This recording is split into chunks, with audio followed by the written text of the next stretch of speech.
This is the CFL This Week. Week 6 of the Canadian Football League is complete, and it has certainly left us with our normal amount of controversies and things to talk about. Shockers. Welcome to the CFL This Week. I'm your host, Bubba O'Neil, and as always, I'm joined by a brilliant cast of characters who all have something to say. Let's talk about Pat Steinberg. He's from Sportsnet 960 in Calgary, and he also writes for CFL.ca. Thank you so much for joining us there, Pat. Thanks for having me on. This should be fun. Hey, I know of no one that works those sidelines in the Canadian Football League and always looks so darn good doing it. He is TSN reporter Matthew Scianitti. What's going on, Bubba? Hey, and talk about talent. She is the host of the CFL on TSN. Kate Beirness joins us. Bubs, feels good to be reunited, my friend. As always, that's for sure. Hey, the Winnipeg Blue Bombers will start right there. They are 5-1, and let's be honest, they've got a real good balance of offense, defense, special teams. But as always, the quarterback is the focal point. Zach Collaros. Hey, we've covered the Hamilton Tiger Cats here. This is the Tiger Cats audio network. He looks reborn. Is he the reigning, at least the leader, for CFL MOP? Pat, I'll start with you. Right now, if I were voting and I get the opportunity to do that at the end of every season, he'd be getting the top vote for me, because right now he's kind of thrown down the gauntlet like the rest of the Bombers have. That this is not only the best quarterback in the CFL, and he has been lights out since week 1, but that's the best team, and not only by record, but you take a look across team leaderboards, statistical leaderboards, individual, like it is Bombers, and Zach Collaros looks like, you're right, he looks reborn. He looks like the guy in Hamilton that was an MOP candidate. He looks like the guy that led them to the Grey Cup in 2014. He's been accurate. He's been explosive. He's been using his weapons. He's honed in on a number 1 target. And yeah, if it were me, it's Collaros as my number 1. And there'd probably be a few guys in the mix for runner-up, but it'd be tough knowing the record, knowing the success, not to have Collaros at the top of my ballot. Matthew, I know you've covered him personally. Was there not a time, I guess last year he played for basically 4 franchises and over a calendar year. What's happened with this guy? There's one thing about Zach that's very true that I've known since I started covering him with the Argos back in 2012. He's supremely confident in himself. And when Zach will tell you that when he's feeling confident, he feels like that he is the best player in the league, and it's not even close. And it's not arrogance; it's a self-assuredness. And when he plays like that, I go to that Kenny Lawler touchdown where he basically just threaded the needle right at the corner of the end zone. And that's a throw that only Zach can make when Zach's feeling Zach. And at this point, there isn't anyone, when he's confident, he's self-assured, and he believes in his abilities, there isn't anyone who can touch him. Kate, because of your position, I think you've seen every snap in the Canadian Football League through week 5. Are you seeing anyone that's playing at a better level? No, I honestly agree with Pat and Matthew. I would definitely give it to Collaros at this point, but you just have to give credit to the guys around him too, right? They set him up perfectly, right? From the running back situation, having the 2 backs, and then having Lawler. Nick Dembski was absolutely sensational this past weekend. You have all of that, and then your defense goes out, and they're consistently playing. We've given Willie Jefferson and Jeff Coat and Big Hill so much love on the panel this year, and rightly so. But for what they do, and then get him into the field position that they give him too. It's a perfect storm right now in Winnipeg, in my opinion. And yeah, does he deserve the award? Yeah, right now he absolutely does. Like each and every year, it's just going to be maintaining his health. So I think, as all CFL broadcasters and fans, we just want to see him get through the season and continue to play at this level, because the redemptive story is just, it's awesome to see. Matthew, it's crazy because I remember in Hamilton when he was shipped out, I believe the Tiger Cats were 0-8 at the time. It was just a horrible game in Calgary. And I looked at his confidence level, and you talk about the confidence, but it was at an all-time low. And it surprises me in many ways that as he's gotten back to being that confident guy. Yeah, the only person here who can understand what what athletes deal with in terms of confidence is Kate, having, been an athlete herself. The fact is the way Zach approaches a game is, if he feels like he's got belief in himself, but from those around him, he's going to go ahead and produce. And when he came to Winnipeg, notwithstanding the injury to Matt Nichols and notwithstanding the Chris Strebler package they had in, Mike O'Shea basically said, "You're our guy. We're putting our chips in with you." And you can see what that did to him. I mean, you look at that playoff run in 2019, for someone who had played for as many teams as he had in that season, dealt with all of the physical and maybe psychological struggles that he was dealing with, to see him be in a situation where they were completely invested in him, you see the dividends that pays off. And as Kate mentioned, they have every component piece to be the dominant team this year. And at this point, notwithstanding a hiccup against the Argos, I mean, it hasn't even been close in terms of matchups. And at this point, if Zach's playing that way, I don't see, certainly it's football and, momentum swings and turnovers and all that, and, unforeseen injuries, knock on wood. But at this point, I mean, the Bombers are the best team in the league. It's not close. And Zach Collaros is the best player in the league. Appreciate you calling me an athlete, Matt. Really appreciate that one. I think many of us were expecting the Saskatchewan Roughriders to be the best team in the league, and they've taken it on the chin from the Winnipeg Blue Bombers. In this past weekend's game, Roughriders defensive end AC Leonard was not playing. He had been suspended for 2 games for not providing a urine sample. Now, this gets real complicated here, and I know there's CFLPA things going on as well, too. But obviously, in some ways, he probably hurt his team by not being there. Kate, where does the CFL, or maybe even the Roughriders, take this story from here? I mean, here's the deal. At the end of the day, and I don't know how you guys feel about this too, and here's the problem too. We don't know everything, right? Like when these type of stories come out, whether it be CFL, NFL, XYZ, you really don't know what's going on behind the scenes. Was he not present at the time? Did he not want to take it? But my always thing with things like this are, these are the rules. You know what I mean? And I know they call me, like, I got a nickname back in high school, it was like rule follower Beirness. Yeah, but at the same time, if you need a urine sample, just, take a whiz in a cup, provide it, and you're good to go.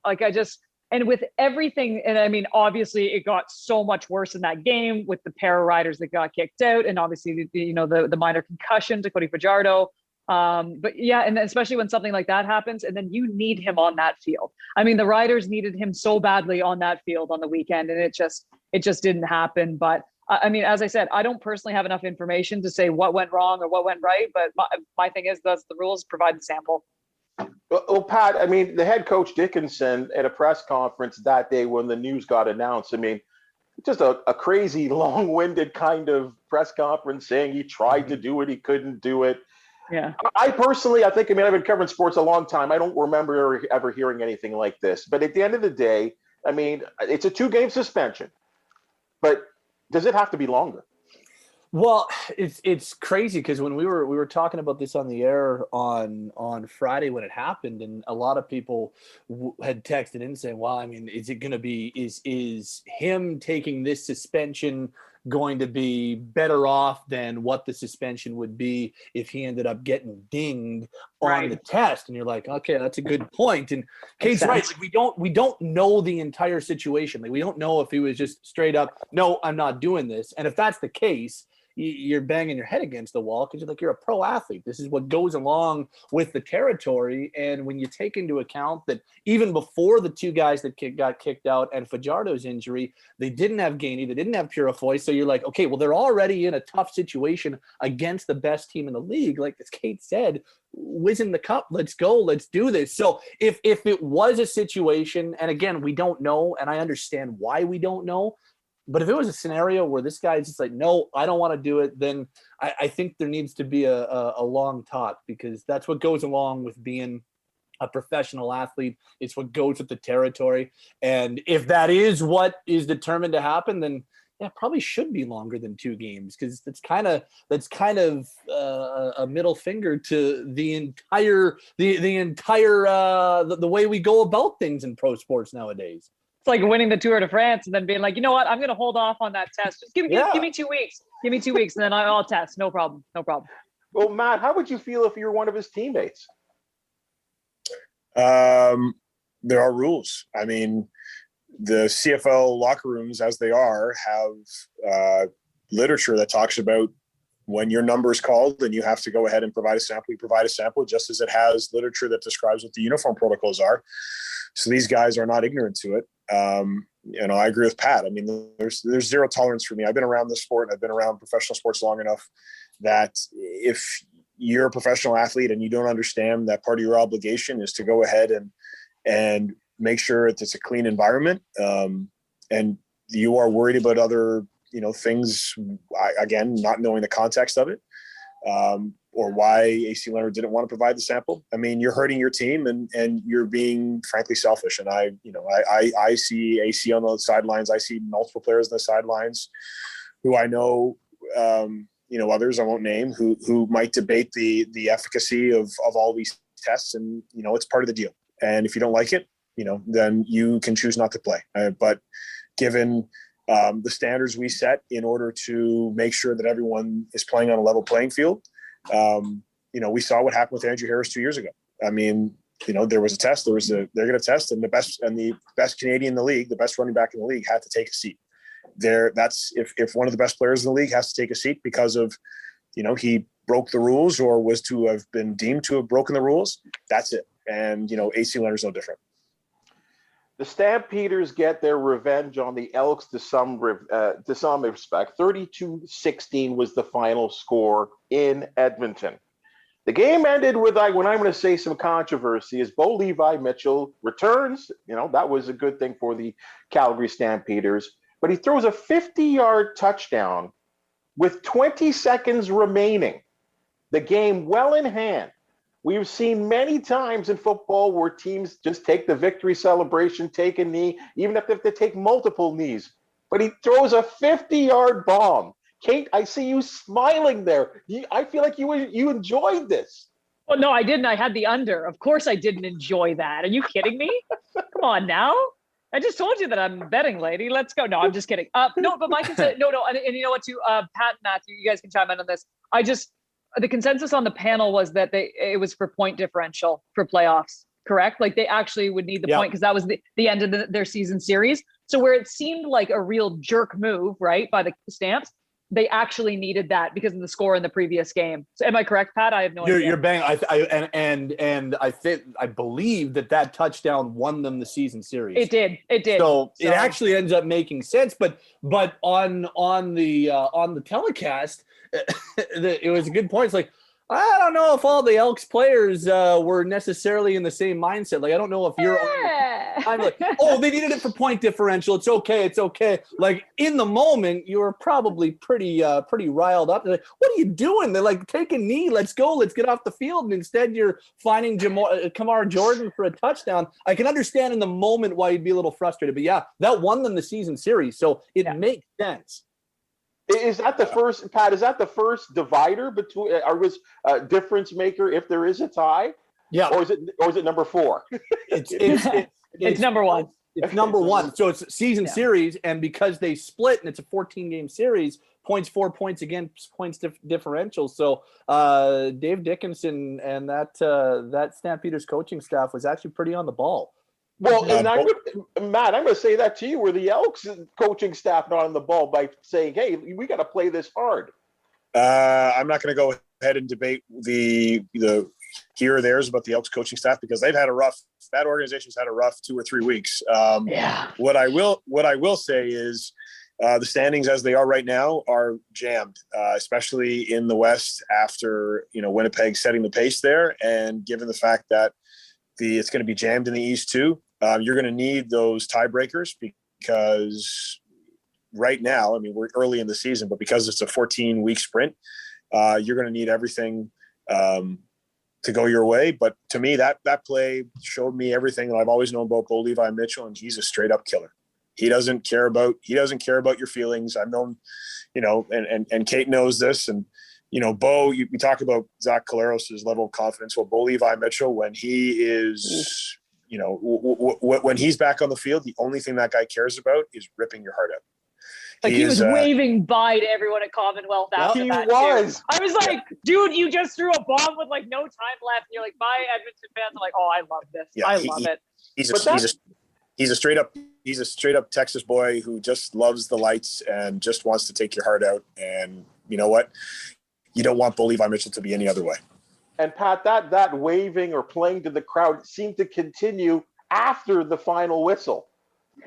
Yeah, and I mean it's so on brand. Like we did a radio show with Bo, and he would come on with me once a week for about 4 straight years out here in Calgary, and it's as on brand as it gets. He's a showman. He loves to sell the game. He loves to play into the rivalries, and that was perfect. That was perfect because it was exactly what the Stampeders needed. And I think even if you're Bo, you need to kind of hype yourself up a little bit because it took him a quarter or two to get into that game, and it was a shaky start after missing 3. I think for him, and as Matt was talking about, like this guy is a natural born killer, but I also think like he needs to motivate himself, and he needs to find that within himself, and he's starting another huge game in week 7, and he needs to make sure that his motivation and his personal kind of drive is where it needs to be, which I think was part of the end of that game as well, where he was kind of getting into it. I loved it. It was awesome. I loved it too. I thought it was fan. Without losing the bet, I thought it was amazing. Okay, guys, we've talked about the top player in the league, who we believe is the top player in the league right now. We've defined who the top team in the league is. I think it's inarguable who the worst team is right now. The Ottawa Redblacks have scored 80 points in 5 games. This is the CFL. They've scored 80 points. Now, they brought in some offensive talent on the weekend to try and improve some places here. Is this coaching? Is this not enough talent? Yes, they won the Grey Cup not so long ago. Have they been stripped of too much talent? Kate, what's up with the Redblacks? Where do you start to rebuild this? Because I think it looks like a rebuild right now at this point at 1-4. The hard part is too, is like they fooled us in their opening game, right? Like the defense was so fantastic. And obviously, like we used to being on the panel with Paul LaPolice and Mike Benavides as well. You have a lot of belief in these guys, and I have a lot of belief in Benny's defenses. I always have. I think he's fantastic. So they come out for their first game, and I'm like, okay, you know what? This is a better team than I thought. No, they're way worse than I could have ever imagined. I think offensively, they are. I mean, I don't know where to start with them. There's not enough talent. I saw who they loaded up. They loaded up on Sunday with a bunch of new players, and rightly so. But the first thing that needs to be addressed is they need a quarterback. I mean, Matt Nichols is not healthy enough to play. And I was saying this before, too. We've seen Dom Damas for so many years now, too, and he is what he is. And I'm not trying to be mean in saying that, but all of a sudden, you're not going to become a new player at 32 years old.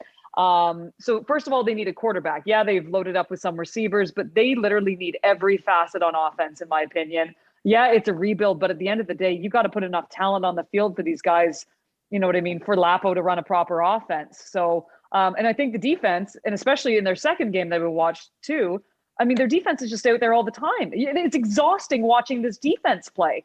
So it's such a disaster right now. And I hope the players that they bring in certainly do help. But I think the number one thing that they need to address is the quarterback position. Matt, you cover a lot of these teams in the East. I mean, you're up close and personal. What are you seeing? The common denominator is Marcel Desjardins. And with all the respect that you have to give the man for constructing or turning, I should say, a team, a new franchise into a Grey Cup contender and the most dominant team in the East for 3-4 years, you have to also in equal measure, as Kate pointed out, everything she said there points back to the general manager. It's if you can't go ahead and you can't fill the cabinets with talent, I mean, and it's not like Marcel Desjardins hasn't done it before. I mean, this is a team that had several years with multiple 1,000-yard receivers. Now also they had the benefit of, Henry Burris and then Trevor Harris. But Paul LaPolice is an incredible coach. Mike Benavides is an incredible coach. And this is not an indictment completely on Marcel Desjardins, but, ultimately, if you're the general manager and talent acquisition is your job and the talent is clearly lacking and the depth is clearly lacking, then ultimately you're the first one who has to answer that. And right now, I don't know when the Ottawa Redblacks are going to win another game. Oh, Like straight up. I don't know. I was saying this and I'll be going back to Ottawa in like 10 days time. Like, I don't know if they're going to win another game. Like, and that's not on Lapo, and it's not on Benavides, and it's not on any of the, talented coaching staff they have. And it's not singling out Marcel Desjardins, but the fact is he's the first one asked to answer questions as to why, they are struggling. And yes, over the years, they've had the opportunity to retain talent in terms of, contract decisions and negotiations. And, was the decision of the franchise to move on. If that's the case, then you have to always keep filling the cabinets up. And when the cabinets look as bare as they do now, the only person who has to answer that is the general manager, full stop. But Pat, again, Matthew brings up a good point, the general manager's responsibility of talent acquisition. Isn't talent evaluation also an important part? How could a guy that put together a Grey Cup winning team and a team that was contending for, a good part of, I'm going to say 3 years, what happened? It's hard to wrap your head around, because when you're talking about retaining talent, I can't imagine that Trevor Harris and Greg Ellingson and William Powell and I can't imagine that there was no chance that they could have retained those players, among others that left after 2018 in the Grey Cup appearance. And, and 2019 was an absolute disaster. And so 2020 and now 2021, I think that we knew it was going to be a rebuild. I don't think we knew it was going to be as painful as it's been since week one. But it's not like, and then you lose Sinopoli right before the start of the season. So it's and the O-line took some hits too, but it's not like they've gone out there and pounded in new talent. Like it looked like going into the season, Ottawa was still on talent, going to be one of the bottom teams in the league. So if the plan is to do a slow rebuild, then I guess they're on track, but there's still a lot of questions about the way they're going. So I'm not exactly sure what the plan is. I will echo Kate and Matt. I think Paul LaPolice is a hell of a coach, and I love the way that he has gotten back to this league, and I'm really hoping that it works out for him. But on talent, yeah, they need to make some big time additions, and they need to help that defense out, because after 3 weeks of some pretty solid performances on field, it's been hard to watch the last 2 weeks. It's almost 100 points they've given up. So it's not only they're not scoring, but now they're not helping a pretty good defense out too. So I'm fascinated to see how this story goes, but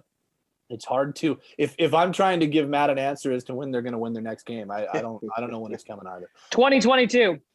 Oh no. But Kate, you locked in on the quarterback situation, and I don't like to speculate sometimes, but it is a topic of conversation that's going on out there. It may have been, we don't know, the status of Dane Evans in Hamilton and how long he may be out. We're not quite sure about the status of Jeremiah Masoli right now, but those are two 1A, 1B quarterbacks that are sitting in Hamilton. There's a move need to be made, or some type of offer, or Jeremiah is a free agent at the end of the year. Mm-hmm. This topic is, whether the Tiger Cats want to admit it or not, and I know I'm on the Tiger Cats network, audio network here, but this is a topic of conversation around the league. Yeah, but it's also why you keep, yeah, it's a luxury position, right? To be in this league, to have two QBs that are interchangeable at any time. But that's why you keep them, right? Dane obviously took the reins, and then, it's heartbreaking to see what happened in Toronto. But I don't move on from Jeremiah right now. Let's wait to see what's wrong with Dane. But why would you move on when, you quite possibly need a starting QB? I guess you could look at, if you go around the league, I think Mayer's still under contract. I don't know. I always forget with COVID, with the 2019, he may have 1 year left, but Mayer's proven that he can be a starting quarterback in this league as well. So the Redblacks have to do something. I don't know what it is, but if they've got to ride out the end of the season with Dom Davis like this, it's just not going to be pretty. Let's be honest. Pat? Well, and you know who else that has shown that it can be a pretty good starting quarterback in this league is the guy they had for 2020, and they decided to move on from Nick Arbuckle and decided to go Nichols. And look, Matt Nichols is a longtime CFL quarterback and does a lot of good things. I know that there's also health on top of what's happening right now, but I don't know if Nick Arbuckle makes the difference and all of a sudden they're a 3-2 football team if Arbuckle's there. But you take a look at what he's done in Toronto. He's looked pretty good since they handed him the reins, and he looked pretty good in his 7 starts with Calgary in 2019. So did they make the right call not going about the contract negotiation with Arbuckle and instead deciding to go down the Matt Nichols route? That also is front of mind for me with Ottawa, knowing how things have gone this season so far. Matt, final word to you on what you would fix if you were the general manager of the Ottawa Redblacks. Well, very quickly, in terms of the quarterbacks in Hamilton, the one we're not talking about is David Watford. He's taking majority of the snaps right now, so that's the interesting story of the day. I think I have an eminent respect for Marcel Desjardins.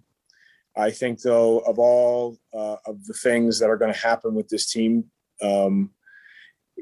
it'll be interesting to see what he decides to do in terms of a sudden jolt move. It typically happens when teams are struggling the way they do, and given it is a loyal fan base in Ottawa. They love that team, and they love it in the community. OSEG, the founding and ownership partners of the team, I would imagine would be going to Marcel saying, "You can't mess this up," because to have 2 losing seasons is unacceptable. So whether it's kind of a shock move, there have always been rumors that the way that they are in Ottawa is this is the standard, this is the negotiation process. If you don't like the number, if you don't like this, then we're moving on from you. They're going to need a big splash or a big move, whether it's a trade or whether it's moving on from Marcel or whether it's something, because at this point they have now tried it. It's a year, just almost a season and a half, and they're not good. And it's not an indictment of anybody else right now but the general manager, and that's only because he set a standard that was almost impossibly high in the East for as long as it was. I mean, they went to 3 Grey Cups and won one. I mean, it's like when you do that from 2015 to 2018, I mean, and then you start the precipitous drop that they've had when they have the ability to retain talent and they decided not to. And you see that talent succeeding in other teams in different parts of the league, then you ultimately have to go back and say, if you're not reloading and you're not bringing new talent in and you're sticking with, again, as Kate said, Dom Davis is a great guy. I've been around him enough, and very, very manageable backup quarterback. But at this point, he's not the future. May not even be the present. So it's really going to be on Marcel because to make some kind of move, because I imagine his bosses do not want the Redblacks to be rooted at the bottom of the East or the CFL any longer, and with the potential to alienate that fan base, because that would be terrible. Well, I don't have a calendar in front of me, or a schedule in front of me. Let's look for when Ottawa plays Winnipeg, because they'll probably beat the Blue Bombers, because that's the Canadian Football League and the way things work in this crazy league. Good point by you, Bubba. Hey, yeah. Folks, we are approaching the midway point of the CFL shortened season, and you know what? There's going to be 4 more games that'll provide a whole new set of storylines for us to discuss next week on the CFL this week. I want to thank our guests and our co-hosts, Pat Steinberg, Matthew Scianitti, and of course, Kate Beirness, the great Kate Beirness. So I don't know about that. I don't know about that, Bubs. Athlete, guys, you're like throwing out things that aren't even true at this point. Folks, of course, we want to thank you, the listener and the viewer, for checking out the CFL this week. This has been a good one, and we're looking forward to talking to you next week right here on the Ticats Audio Network.